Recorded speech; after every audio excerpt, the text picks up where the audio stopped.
Welcome everybody to our Friday forum. And I'd like to introduce everybody that you see on the panel. My name is Jan Soule, and I'm the president, but everybody else does all the work here. So I'd like to introduce Wendy Brukwinski. Say hi, Wendy. She's our VP of programs, and she puts our programs together. And she and Minnie put this one together. And Josh, we'll tell you, because you just came on now. Minnie won't be here online because she's driving home from San Diego because their home is threatened, and in the Santa Cruz Mountains. We have crazy wildfires here, and their home is being threatened. So they have to drive home and get as much as they can out of their house. And then you will see Lisa Seco. She's the one with the flag in the background. She's our treasurer, and she'll be asking, be on our panelists, asking questions. And I'd like to introduce Mel Honda. Mel is a frequent visitor to our Friday forums. And in fact, Mel is kind of always the one that says, gee, did you put up the recording yet? Because I want to see what's going on. And Mel has been to China 20 times, and he has a lot of insight, and he'll be helping Lisa ask questions. And of course, we have Josh Philipp, and we're really happy that he's here. So we want to get on and hear all that Josh has to share. So we always have a few upcoming announcements. As we said, next Friday is Ruth Wise from Election Integrity. And the whole thing is, can vote by mail be trusted? I mean, Trump has just tweeted and said that, hey, if you can loot and riot in person, why can't you vote in person? But of course, that would make too much sense to the left. And so that's our August 28th program. September 4th, our Friday forum, Steve Franks returns. Steve Franks is you guys know him well, a political pundit, knows California politics inside and out, and always has interesting information to share. And September 23rd, is our regular meeting, and Trevor Loudon is going to be our speaker. And Trevor Loudon is also a reporter, a journalist for the Epoch Times, and he's written many books. I mean, he has studied the communists and the communists in our country for years. And you will be fascinated if you've never heard him.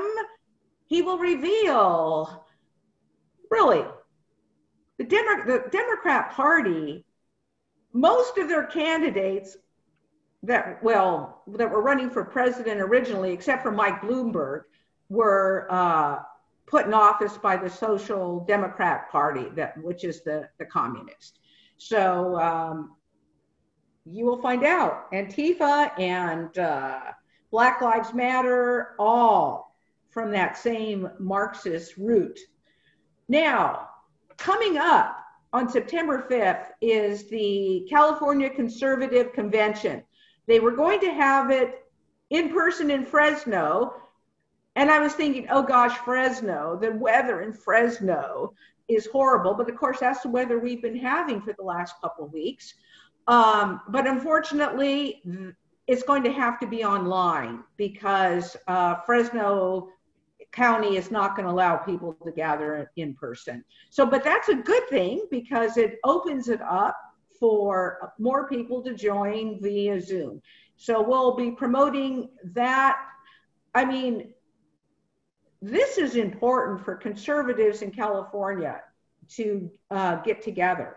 And of course, do not forget, we need to recall Gavin Newsom, download the petition from our website, and as Wendy mentioned, for Election Integrity Project California, we'll be signing up people to observe at the vote centers and at the registrar of voters, counting the ballots. And that is something that we need a lot of people to participate in. And of course, we have Republican parties in our locally. I mean, the Santa Clara County Republican Party is actually getting organized, which is a really good thing. I mean, we personally had a party at our house with, well, I don't know, 60, 65 people last Saturday in our backyard. Hey, nobody bothered us. Nobody called the police. It was great. So they're on our website, find them. And so with that, I am going to turn this over to Wendy, and she's going to introduce Josh. And I'd like to say welcome, everyone. This is a very special treat. We love listening to Josh Philipp and all the words of wisdom he's got on what's going on in the world. He's a specialist in everything to do with China, award-winning investigative reporter with the Epoch Times, and he has a Crossroads. You need to look up Crossroads and become a member. It's really, really interesting. Josh, are you up to 100 million viewers yet of all of the stuff you've got going everywhere? Not quite, but moving in that direction, hopefully. Very close. Anyway, he specializes in all types of warfare. It's really interesting. But I don't want to take any more time here because I want to hear what he has to say. So welcome, Josh, and take it away. Hey, it's my real pleasure, yeah. So you had a few questions for me. You want to go over them? Sure. We can do that. All right. Actually, we had a whole bunch of questions. Okay, we can start with ones that I had. How much infiltration has Huawei hardware made around the globe? And is there a chance that we can push back on any of this? How deep are they into this? So in the US, we don't see how big Huawei is. Huawei is one of the largest telecommunications companies in the world. It's also one of the biggest cell phone producers in the world. And so if you go to actually a lot of Europe, especially if you go to Africa, Latin America, or parts of Asia, you're going to see it everywhere. In the US, it's not as much, but really in most parts of the world, it's a big company. In terms of their infrastructure, Huawei has a few different components to it. It makes, for example, cell phones, like smartphones, and it also makes a lot of foundational technologies for the internet. One of the big ones is its development of 5G, which everyone's been hearing about. Now, what is 5G? It's fifth generation telecommunications technology, right? It's fifth generation wireless technology. Right now, we're at fourth generation.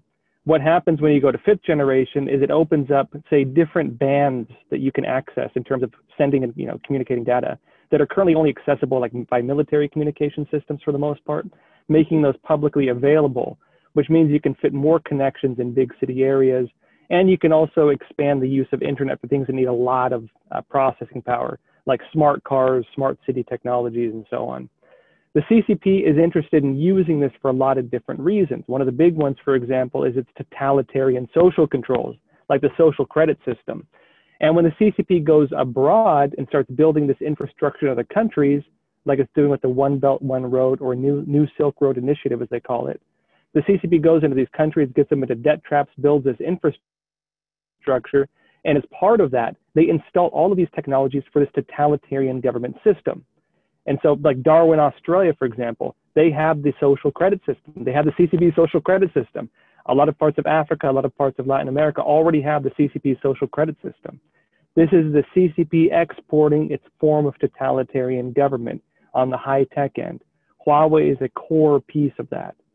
And so the US now has a few different concerns when it comes to Huawei and 5G.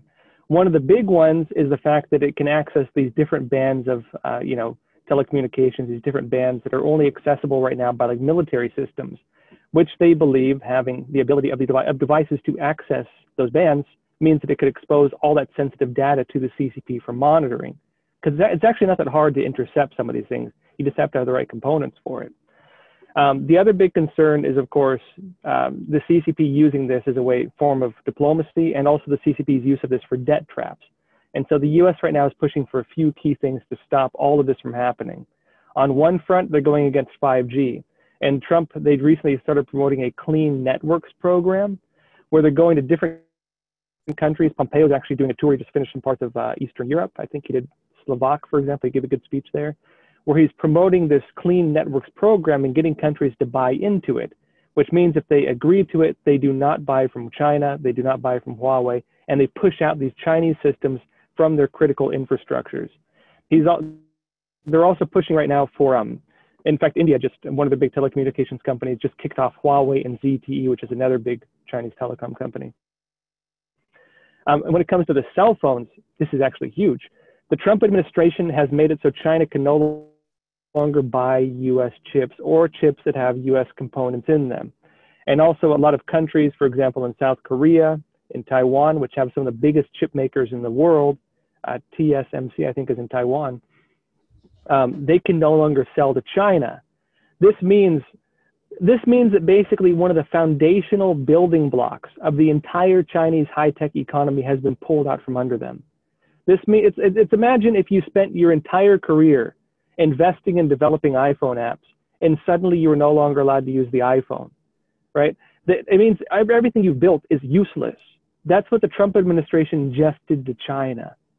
Their entire program for high-tech tyranny and all this stuff just got pulled out from under them. And Huawei was one of the big pieces in all of this. Okay, that takes me to my next question. My brother has a small company in Central Valley. He makes medical injection molded plastics. He has had patents that he actually developed himself, and China makes these things and sells them. Alternately, I have a son that works at Apple, and one of their big VPs said China is robbing them blind. What can be done about this? Patent infringement? I don't think it's even blind at this point. They're robbing them in plain daylight, out in the open. Everyone knows it's happening, and the companies still want to do business with China. They're not acting in a harsh manner when it comes to these things. I think I've said before. I think I said it last time I was on, that before Trump, to be honest, I did not have a lot of hope. I did not see a lot of hope when it came to dealing with China, and the main reason is, if you're going to do anything to stop its numerous forms of exploitation, you need to take a really, really harsh, very strong stance, because they will not listen to anything less than that. The Trump administration, they've taken an interesting approach where they're hitting the CCP in the most soft, most sensitive, most painful areas they possibly can. And they're doing it on a large scale on an ongoing basis. And the Chinese Communist Party is being forced to work with the US to an extent. It does seem now the US is tired of it, because there's a few big things on the horizon. One of the big ones is the sanctions. And the US, for example, has sanctioned Chinese officials and Chinese businesses for their abuses in the Xinjiang region, where you have the Muslim Uyghurs, who the CCP uses as forced labor, like slave camps, tortures, forced murder of infants, not just abortion, but post-birth murder of infants, forced, what do you call it, making it so people can't have children again. You have different forms of forced labor. I mean, you name it, torture, murder, everything. Same thing it does to a lot of other religious groups, Falun Gong, same thing it does to Tibetans, but Uyghurs are the one of the big focuses right now. The US put sanctions, not just on the CCP, but on individual Chinese officials who were involved in that. And that sent shockwaves through the Chinese Communist Party. Because how do you rise in power in a system that does not have democratic elections? It's a communist system. How do you rise in power? There are two different ways. One is through your connections, and two is what they call political correctness. Political correctness is 1967 Mao Zedong. It's not it's not like a normal term. We use it these days interchangeably with like modern politics, but really the phrase comes from communism. The idea is this: if you follow whatever the political directives are at any given moment, you are politically correct. If you are not, you can be killed by the regime. That was 1967 Mao Zedong. In China, it still has that implication, and that is how you rise in power in the CCP. If the Communist Party says, now you need to go and kill your landlords, like they did during the Cultural Revolution, then killing your landlord is politically correct. And if you oppose the killing of landlords, you are not politically correct, and you can be persecuted. For example, Jiang Zemin, 2 leaders ago of the CCP, he rose to power through the Tiananmen Square massacre. That's how he rose to power. A lot of them, they need to demonstrate their willingness to be involved in the blood-stained actions of the Communist Party, and by demonstrating that they will put aside all of their morals, they will put aside anything, self-interest, you name it, in order to serve the party.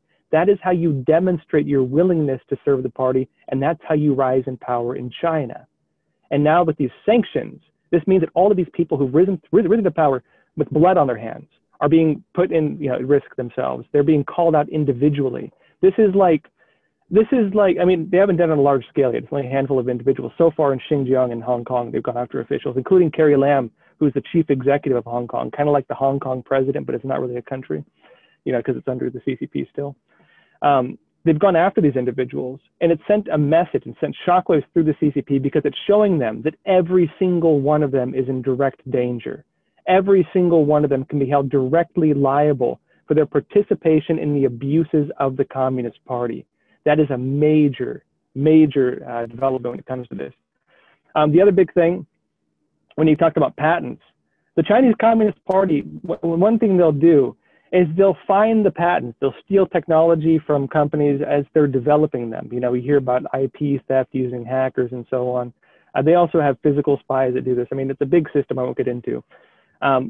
Pretty much, long story short, they have huge systems involved in this. They also pay researchers. They buy off U.S. researchers, which is why the Department of Education right now is going into universities and investigating Chinese influence and finding individuals, for example, like professors and department heads, who are getting paid off by the Chinese Communist Party under things like the 1,000 Talents program, the Torch program, 211 program, and 973 program, which just fancy names and numbers for basically the same thing. It means you're getting paid by the Communist Party to steal information.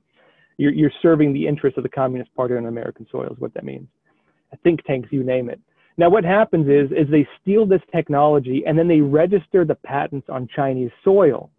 And so they steal your technology, and not only do they steal it from you, they register the patent for it so they can sue you for it if you ever sell it internationally. That actually happened with Apple. In fact, I want to say it was the iPhone 8. I can't remember which one it was. It was a few back. There was an article in Wired magazine that came out that pointed out, it said that Apple it said that, I think it was Huawei actually, copied that phone down to no, it might have been Xiaomi, sorry. They said they copied that device down to the last screw. It was absolutely identical. It was an identical ripoff. And they were releasing these things sometimes at the same time or just before the Western companies were releasing the products. When Apple tried to sue them for it, guess what happened? A random Chinese phone company that nobody had ever heard of came out and sued Apple for infringing its copyright on a thing just like this. And through roundabout, company registration methods, they found it was connected to the company they were suing in the first place. And so, but what are you going to do? It's the Chinese Communist Party. They have kangaroo courts.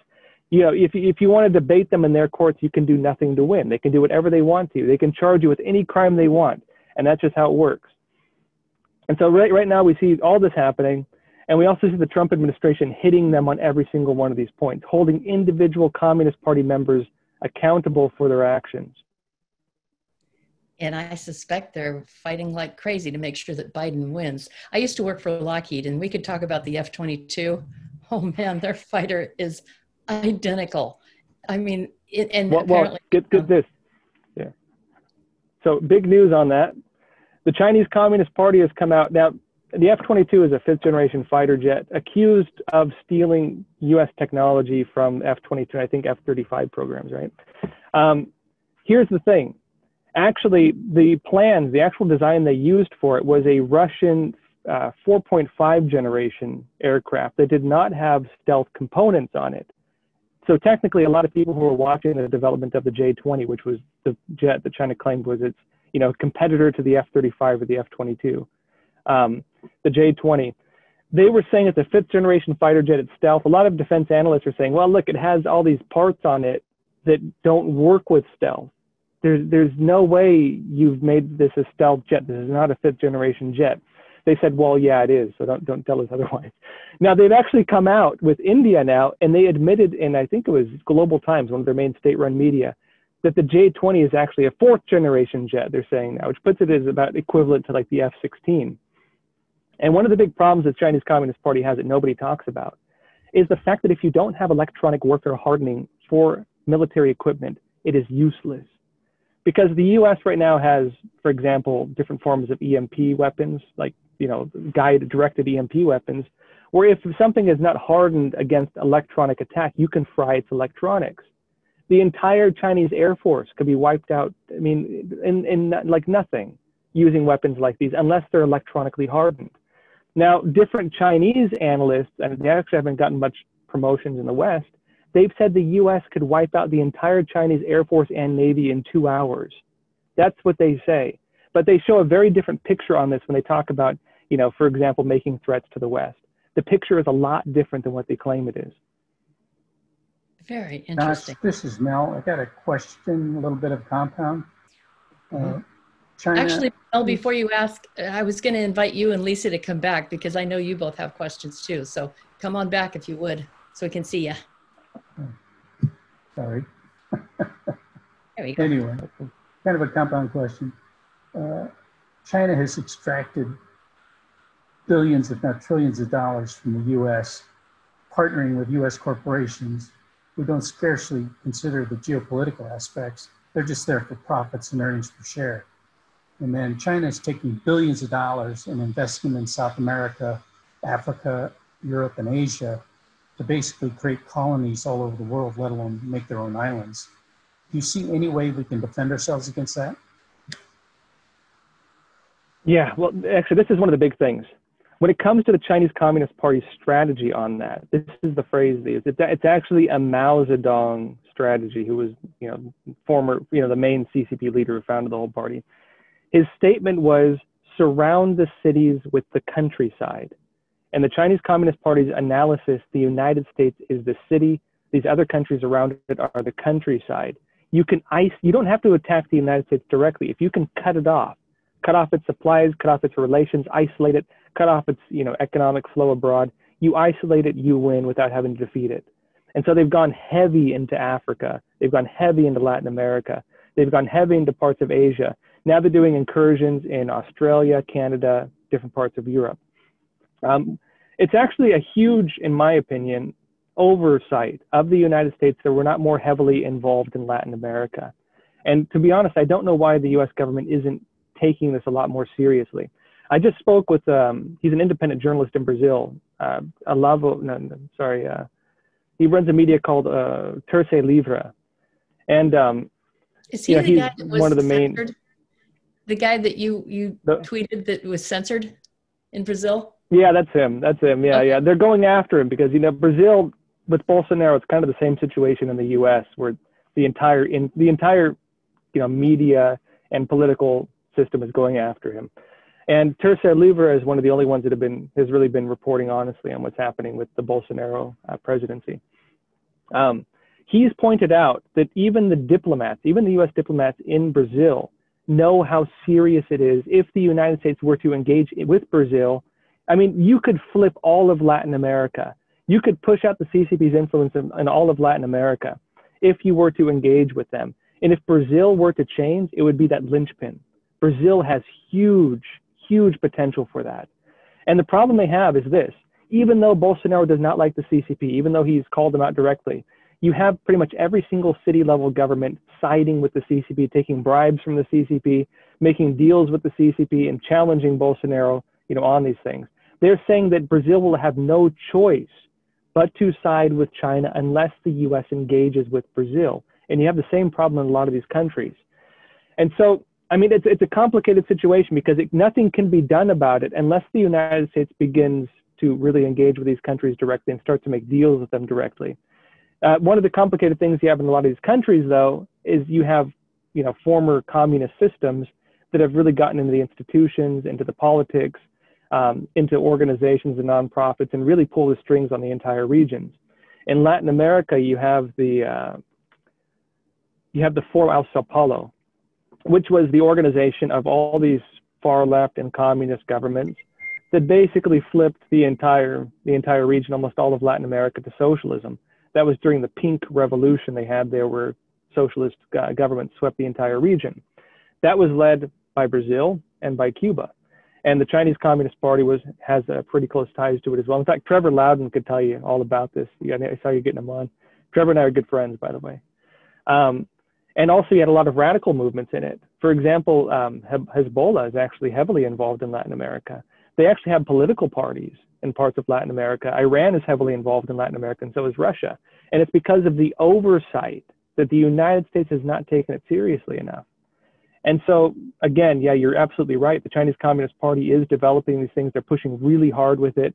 And unless the U.S. engages with these countries on a stronger level, it's not clear whether that can be changed. And the Chinese Communist Party knows this. Again, their strategy is a Mao Zedong strategy. Surround the city with the countrysides. Latin America, Africa, and Asia are the countrysides. Wow, that's creepy. Lisa, did you have a question? Well, I was just noticing in the chat that somebody asked what Josh means by engaging with Brazil. What does engage, I guess, mean? They weren't too sure what you meant by that. So. Oh. Has he frozen on us? Yeah, I'm frozen. Okay. Uh-oh. You know, my Zoom keeps doing this too. It drives me nuts. Especially, it got really bad on Monday. And I suspect that's because school started and all these kids are on Zoom now. That could be. So we lost Josh right now. Hello? Can you hear me? Yeah, yeah. Yeah, now we can. Okay. Did you hear my question? Okay, sorry. We lost Yeah, it. you asked when I talked about the U.S. engaging with Brazil, what does that mean, correct? Yeah. Right, correct. Yeah, so when it comes to engaging with Brazil, one is, of course, diplomacy. They already have that to an extent. What they're really looking for are economic engagement, because that's what China's giving them. China's going there with a One Belt, One Road initiative. They're saying, we can build all your infrastructure, we can give you loans, we can help you develop things, we can help you build your country. And it's doing it in a way where it makes, loans to these countries that get them into debt traps that they can never pay off. And when they default on those debts, it's not like you have to pay it off over time or there's interest. It means it seizes from you your infrastructure. It can seize your port, seize your stadium, seize the things that make your country work. By doing this, the Chinese Communist Party is going into these countries and basically subjugating them. It's turning them into vassal states, essentially is what it's doing. The United States would not do something like that.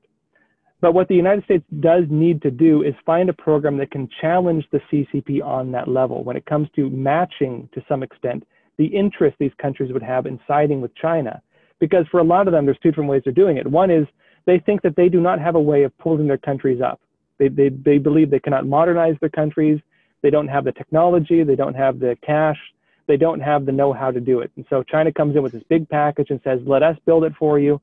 And the people have to say, oh, well, we might default on it, but maybe my people will be better off in the future because of this. And a lot of them sign it. The other one is the CCP goes in and they have things like palace diplomacy, where they literally build palaces for the people they're trying to bribe in exchange for this. Or governments just sell out their own people, knowing it's going to work out badly for them because they don't care. And so you have a lot of corruption, a lot of, so on. I've been told, actually, they'll go in with, say, $20 million. $1 million of that is going to be for bribes. And you have people selling out their own countries, pretty much. The United States needs to find a way to challenge the CCP on that level. We don't have any programs like that, other than, for example, giving basically aid packages where we just pay off countries every year. And really, what does that go to? Honestly, do we even know what that goes to half the time? Yeah. I think Trump's trying to audit that whole thing. And so really, we need to find a way, at least in my analysis, to challenge the CCP with that. And in order to do that, we need to have a package that is similar to that, but doesn't have all the negative things that come along with the CCP's package.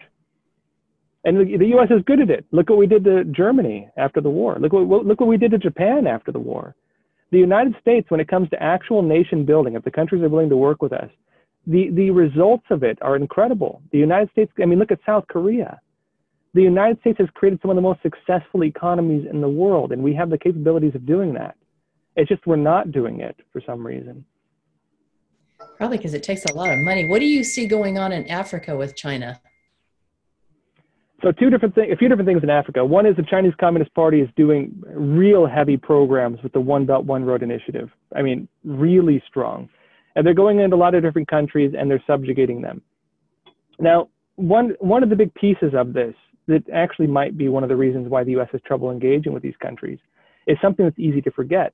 A lot of these countries, the governments in these countries, were put into power through communist subversive movements, which during the Cold War were oftentimes aligned either with Maoist organizations, meaning they were aligned with China, or they were aligned with the Soviet Union. All of the Liberation Front organizations were aligned with the Soviets or the Chinese Communist Party. And so these are regimes that were basically armed, trained, and sent abroad to go into these countries, launch revolutions, take them over, and do exactly what they've done now, pretty much destroy these countries. The list could go on for a long time of all the different countries that fell like this.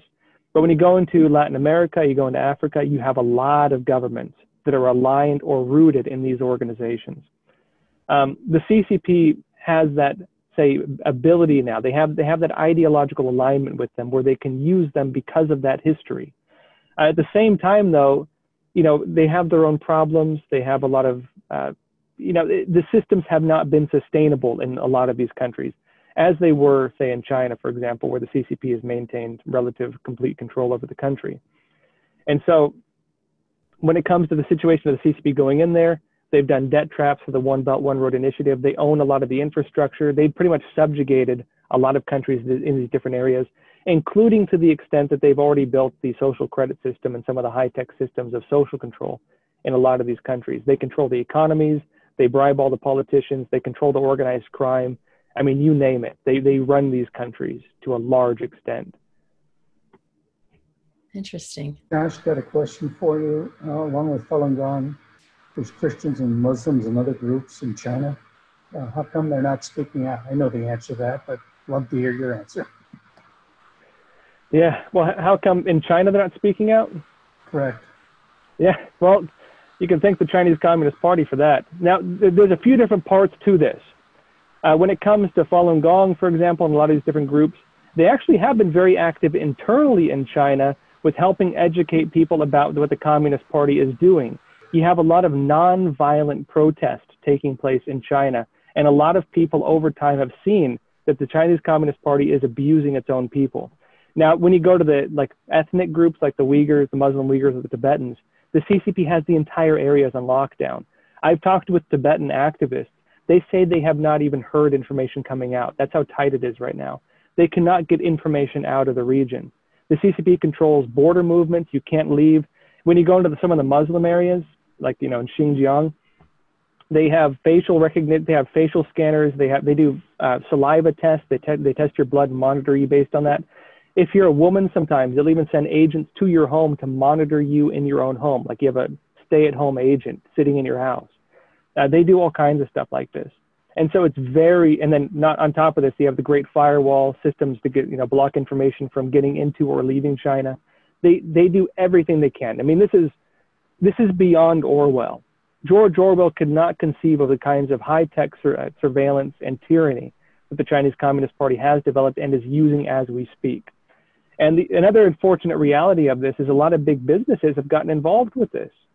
You look at Cisco Systems, for example, some of the companies that have been directly involved, for example, in helping the Chinese Communist Party build its censorship systems, like the Great Firewall. You look at some of the big tech companies, like LinkedIn, for example, that actually censors on behalf of the CCP. And some of the other ones, for example, that bow down to the CCP in order to gain access to the country. And now what's interesting on top of that now, though, is that as these things are being called out in China, some of these businesses are actually being exposed. Now, for example, in Xinjiang, when it came out they were using slave labor, some of the companies that were directly called out on that were a lot of the automakers and pretty much the entire apparel industry, Nikes, Adidas, you name it. They're involved in slave labor.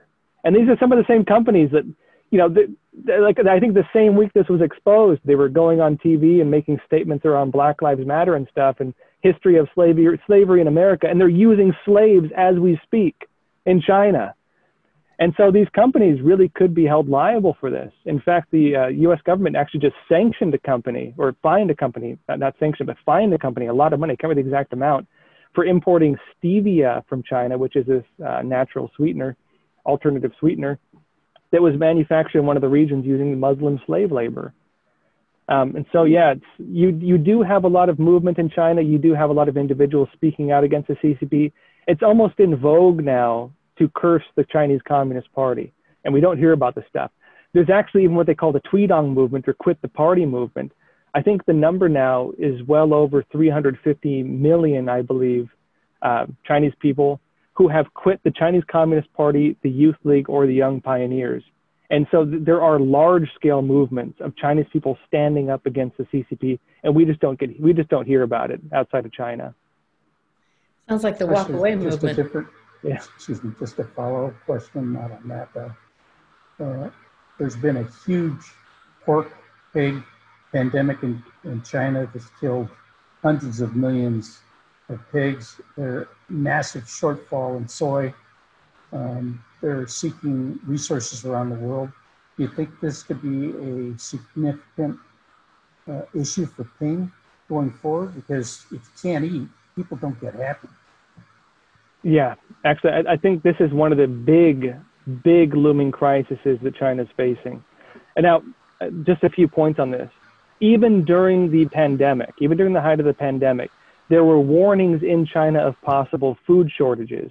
A few different points on this. There was actually, I think, 2 different incidents where government documents were allegedly leaked to the public. They were never, we didn't verify them, but there were government documents leaked to the public. And they stated it was warnings to Communist Party officials to keep large, food storage for about a year, I believe it was, because they saw there were possible shortages coming on the horizon. That caused panic buying in China. People were freaking out. And the CCP had to walk that back and say there's no food crisis, everything's okay. At the same time, all the data suggests that there was a food crisis, because here's a few different points. They were not manufacturing, they could not go out and farm because they had the lockdowns. A lot of countries that the China needs for imports were not exporting because they were keeping their food domestically because they were also in crisis. The Chinese Communist Party had previously to this, years back, I believe like 2010-ish, relinquished their policy for grain self-sufficiency because they have, pretty much their black soil regions, which they need for farming, were disappearing. Their waterways are polluted. They have, the deserts moving into the cities. A lot of the soil is not really usable. And so they figured we can import grain from outside China, soy and so on, and use it to feed livestock and develop a food economy based around livestock. Then what happens? You get the swine flu and the avian flu, which are killing off the pork farms and also killing off all the chicken farms. And so they're having this crisis as well. They can't import the feed for the animals, which they need when it comes to soy, because of these lockdowns. Their own food stores are getting decimated. You had videos coming out, for example, of some of the grain silos, and it was like the corn was falling apart in people's hands, like it was turning to powder. It looked like it was all rotten. These videos went viral in China. In addition to that, now you have floods sweeping across southern and central China. Some of the villages, you have floods 3 stories deep in some areas. In some of the big cities, it's 2 stories deep. This is like Noah's Ark type stuff, right? And really, we're not hearing much about it. The floods are serious. And a lot of the areas it's hitting are the farming regions. That's in the south and central China, and pretty much along the entire Yangtze River and along the Yellow River, which you have a lot of cities along that. In northern China, you have 2 different things as well. You have locusts moving in. The CCP and the World, I believe the United Nations, which branch it was, they were already warning about food crisis just from the locusts. Just from the locusts alone, they were talking about food crisis. The locusts have hit China. And on top of that now, they also have a dry spell in northern China that's also killing the crops. And so you have floods in the south destroying the crops and across central China. And then you have dry spells, droughts in the north destroying the crops as well. The CCP, they've been talking about this. There's been a lot of speculation on it. Chinese people are kind of freaking out about it. What happens just recently?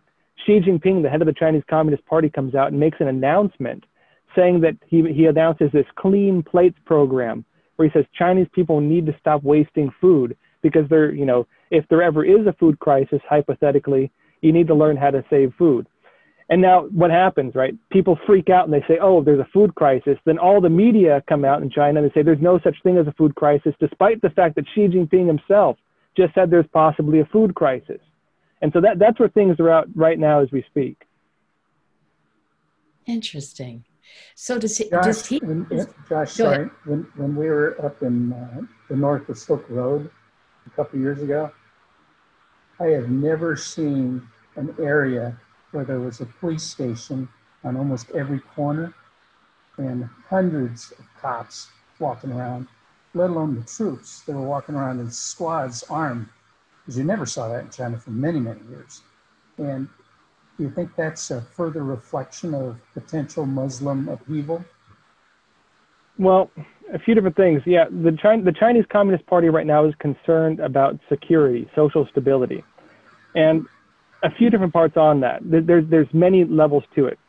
Well, on the top level, you have concerns among the party leadership, Xi Jinping, for example, about, say, internal faction fighting.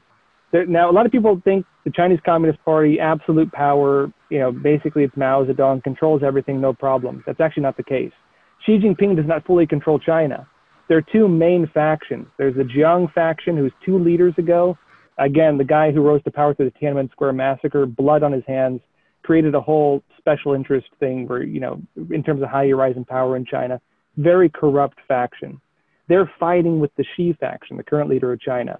Now, Xi only recently gained control over the PLA, the People's Liberation Army, and the People's Armed Police, meaning that he now controls the security arms. The Jiang faction still controls a lot of parts of China as well. They've been fighting with each other for years now. Now, Xi Jinping very recently did something interesting. He created a political security force. And when you hear political security, you normally be like, oh, maybe it's like a Secret Service thing, or maybe it's like some new police force. No, political security in China means, political level purges there pretty much. This is a branch being established to go and purge corrupt officials. And the Chinese Communist Party does something like this every 7 to 10 years, roughly, where they want to reinvigorate the Communist Party. They want to reestablish a life of the Communist Party. And so they do internal struggle sessions where they go at each other's throats. This is just how they operate. When it comes to domestic security, they're also concerned about upheaval. Because one, you have a lot of people who are unhappy about the virus situation, about the lockdowns. You have a lot of people who are unhappy because their businesses are getting hit, because factories are pulling out of China, because companies are getting hit with sanctions. They're not able to operate. People don't have money. They haven't been able to pay their rent. Despite the fact that China was on lockdown for so long, they had no relief from it. You have people whose homes have been destroyed in floods. You have disasters across China, and the CCP is almost doing nothing to help them. The CCP instead is putting its money into security systems to make sure the Chinese people don't revolt. And they're worried, for example, that what's happening right now in Hong Kong is going to spread through all of China.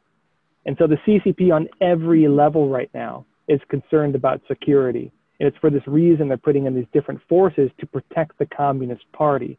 Keep in mind, now in the United States, if you're, say, a sheriff or you're in the military, you swear an oath to protect the Constitution of the United States. Your allegiance is to the ideas that the country is based on. In China, these are party militaries. It is the armed wing of the Communist Party. That's what their military is. It's not meant to protect the Chinese people. It's not meant to protect the ideas that it's built on. It's meant to protect the party. And so imagine, for example, if we had the Democratic Party had its own military. That's what the PLA is. And so that's what they're doing right now. They're deploying right now to basically protect the interests of the Communist Party.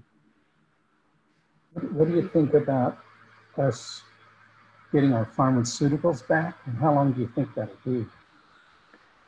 Right. So with the pharmaceuticals, China controls most of the global pharmaceutical industries. I think most people by now have actually seen the stories on this. Going a few years back, it was a big story among China analysts. It didn't really hit the mainstream. There was a book called China RX that exposed a lot of that, I think going back like 5 years or something. China pretty much controls the global industry for heparin, you name it. They control most of our drugs. This came into the global spotlight during the pandemic because we found that not only does China control all of our medicine, but they can cut us off from it if they want to. And that on top of that, even US companies, American-owned companies operating in China can be nationalized by the CCP on a whim. That's what it did with one of the main mask manufacturers.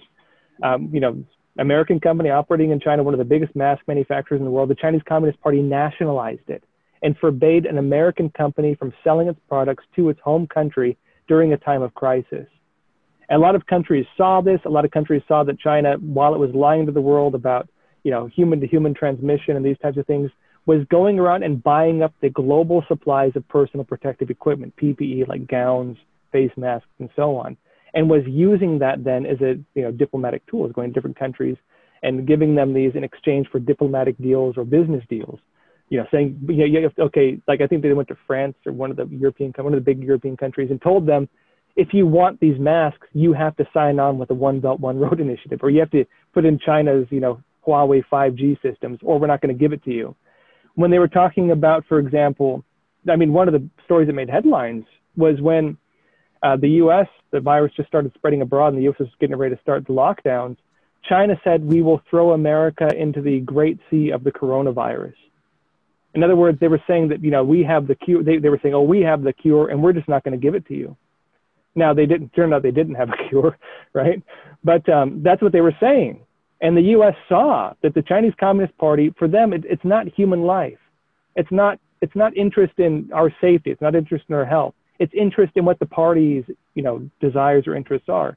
And they will use these things. They will restrict the sale of them. They will control them. They will nationalize them. They will forbid you from gaining access to them if they feel like it. And so if China controls heparin, blood thinners, things you need for surgeries, if it includes, the drugs you need on a regular basis, aspirin, whatever, name it, and it suddenly decides it doesn't want to give those to you, what does that mean for Americans who need these things to survive? What does it mean for the entire medical industry? And if you need to move those things immediately on a whim, what does it mean for your security? And so we're seeing an interesting result of this, which is that the U.S. is talking about security in these areas and they're trying to move it to India, trying to move it domestically. India also has a lot of manufacturing plants, although they get a lot of their ingredient chemicals from China still. And so you do see the supply chains of this now shifting countries away from China.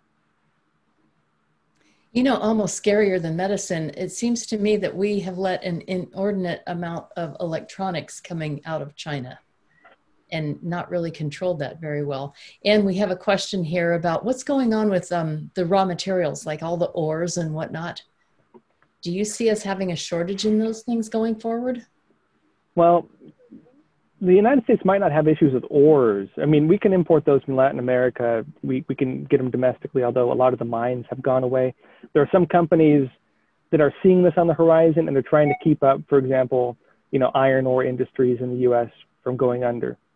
A lot of that's not that big of a deal. One of the main ones you have would be rare earth minerals, which are these minerals that are needed for computers, cell phones, and so on that you need to get from China because pretty much they control all the mines. Now, several years back, this started to change because China did something crazy, which is it had a diplomatic fight with Japan over the Senkaku Islands, which are these Japanese-owned islands that the Chinese Communist Party just randomly one day said, we now own and we declare ownership over, and you need to give them to us or we're going to attack you, right? And Japan went from being a docile, non-military country to rebuilding its entire military to stand up to the Chinese Communist Party because of that. We've seen this happen over the years. Now it's aligning with the United States, India, and Australia on a new Quad military alliance. And so it's interesting the way this has gone. But that showed something interesting, which was that during that initial crisis over the East China Sea and the Senkaku Islands, China, one of the ways it fought back against Japan was by restricting the sale of rare earth minerals to Japan. And Japan realized that its entire electronics industry could not survive if that were to happen. The Chinese Communist Party demonstrated that it could control the sale of these things to basically kill the entire Japanese economy. And that led the US to say, oh, dang, we need to make sure that we have our own supply chains for this too. And so the Department of Defense came out and talked about establishing security for our supply chains. And they did start developing the ability of the U.S. in an emergency, at least for the key core things, to have supplies of these things. If a war, for example, were to happen with China, because what would happen if a war happened with China? They control all of our medicine, and they control all of our rare earth minerals. They control pretty much our economy. They control our manufacturing. Suddenly, all that's gone. Overnight, that happens. What happens to America? And that was one of the big questions that came up, and that the Trump administration has actually been trying to resolve. On that, actually, something that just happened this month and that not a lot of people talked about.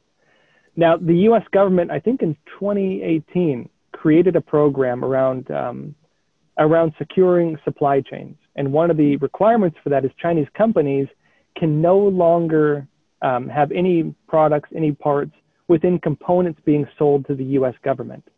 And that actually just went into action this month. And so if the U.S. government buys a computer, buys laptops, buys cell phones, it cannot have any parts in its supply chain that are sourced from China. And this is going to be huge. This means that any companies want to get government contracts need to fix their entire supply chains. They need to make sure their entire supply chains do not have any products that come from China. And this, they're not going to develop a cell phone that's only for the government, right? They're going to create a cell phone and source it to the government, and they're going to sell it to the whole public as well, because why not? Which means it's cheaper for them now to move their factories to India, to Mexico, to Vietnam, or whatever, and just bypass the entire China issue altogether and probably be better off for it. And so that's where things are at right now with that. When I was at Lockheed, we had a phrase like that in our contract. And we used to laugh about the hoops they would jump through to put all of these distributors in front of the Chinese products, so you weren't actually buying them from China. But I sure hope they follow that supply chain the whole way back. Lisa, did you have a question? I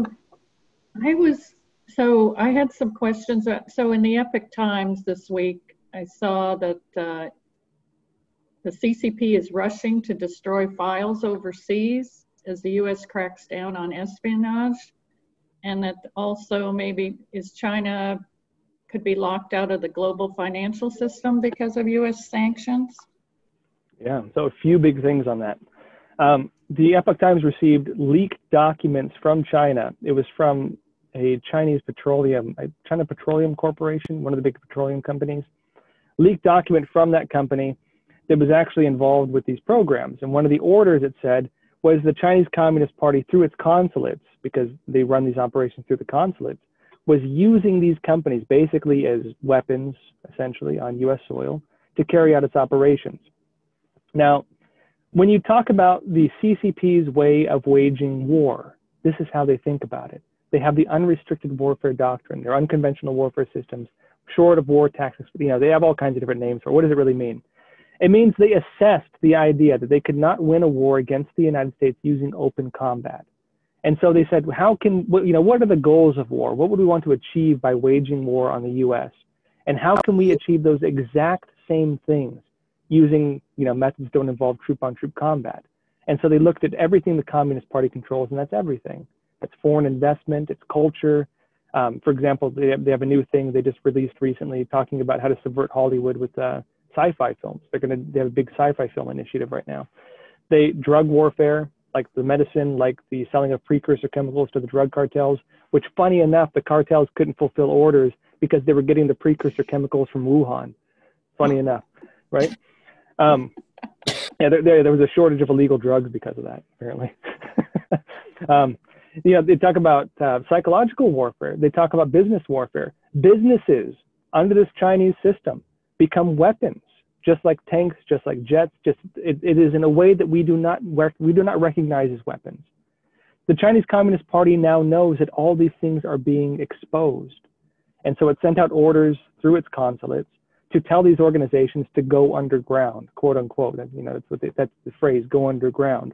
And part of that, they ordered them to begin destroying documents.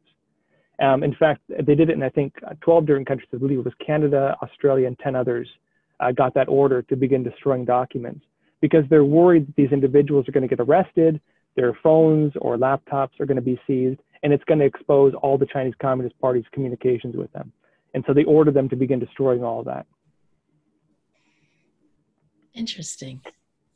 And then the global financial system. So I read something about they were hoping their currency would take over the dollar, right. So it's a little more complicated.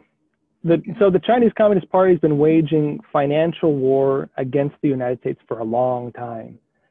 In fact, Peter Navarro, one of Trump's main advisors, wrote a book and did a documentary called Death by China, which I highly recommend watching if you haven't seen it. I think it's on Netflix still. It's a bit outdated now. Some of the stuff changed, but the foundations are all still accurate. It talks about how China was waging currency war and financial war on the United States, and really until Trump was pretty successful at it. Now the Chinese Communist Party sees that they're fearing that they could be locked out of the global financial system. They're seeing that companies are getting hit by US sanctions. They're seeing CCP officials are being hit by US sanctions. And again, when it's the Communist Party officials who, out of their own self-interest, do everything in China, they're saying, how do we protect our own self-interest and how do we use the government for that, right? And on top of that, one of their big fears is that their financial institutions are going to be locked out of the US market. They're worried about that right now because that's what happened to Russia under US sanctions. So the CCP has a solution right now. They're rolling out a new digital currency, the digital yuan. And this is, I mean, this thing is freaky. Imagine Bitcoin. If Bitcoin monitored every single transaction you made and fed that to a centralized bank, that's what this is. The CCP, all the transactions run through the Chinese centralized bank. They monitor everything, they control everything, they can watch every dollar that's spent, and they can restrict what you can or cannot spend the money on. In other words, if you're under the social credit system, for example, if you're a Muslim and you don't buy alcohol, you can be punished. You can have your social score lowered because you're, holding on to religious ideas. If you're not a Muslim and you buy too much alcohol, you can have your score lowered because you're not being a responsible citizen. If the CCP can, they have that already. If the CCP can control the, all currency and you can't make purchases outside of this electronic currency, they can manage every purchase, which means that money can't flow outside of China unless they want it to, which means you can or can't buy things if they decide you can or can't buy things. It means that they can monitor every single purchase and control every single purchase. And they want to export this new digital currency abroad as well. The CCP is launching that very soon. They're going to do a small launch, I believe, in 4 to 6 cities. Estimated about 400 million Chinese are going to be under this within, I think, the next couple months, I believe. Although the CCP has been pretty vague on details. They are launching that right now. The other big thing when it comes to the financial security issue is there's talk in the United States about basically kicking a lot of Chinese companies out of the US stock market. And it's a bit more complicated than that. Here's how it's working.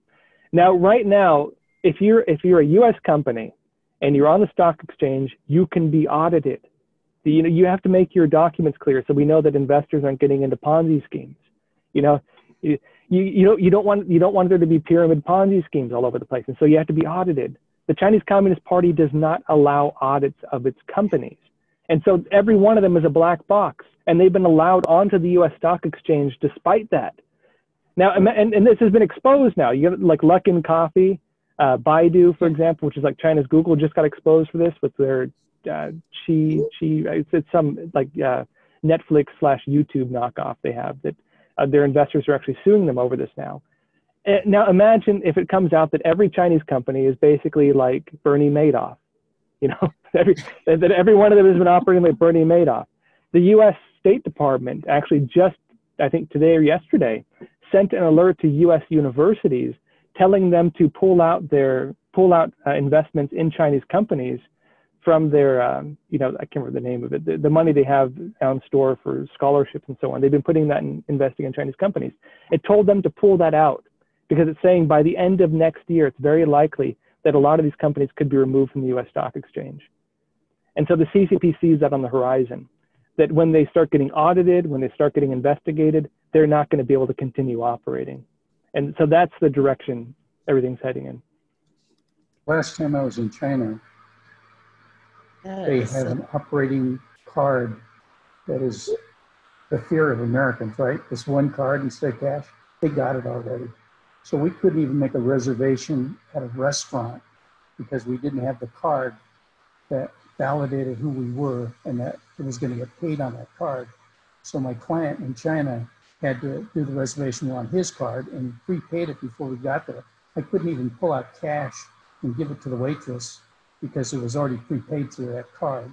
So it's 100% control of the financial market and lifestyle in China. And they watch it and they monitor it. Creepy. Well, I see Jan back here. Well, Josh, yeah. we love having you join us. So interesting. My pleasure, yeah. Yeah, Josh. I mean, we could keep listening, but all day long. But wow, Josh, we really appreciate you coming and sharing your time with us because I hope you'll come back. I hope you'll come back. This is like amazing stuff. And the more we can say, thank God Trump is president, or I can't even imagine what would happen. Anyway, thank you all so much for joining us, and thank you, Mel and Lisa for being our panelist, and we are recording this and we'll make it available. And for all your friends that didn't get to hear Josh this time, let them know. You can go back and listen. Great. Josh, thank you so much. And we really do hope that you'll come back again. Really appreciate you joining us today. Be my pleasure. Thank you.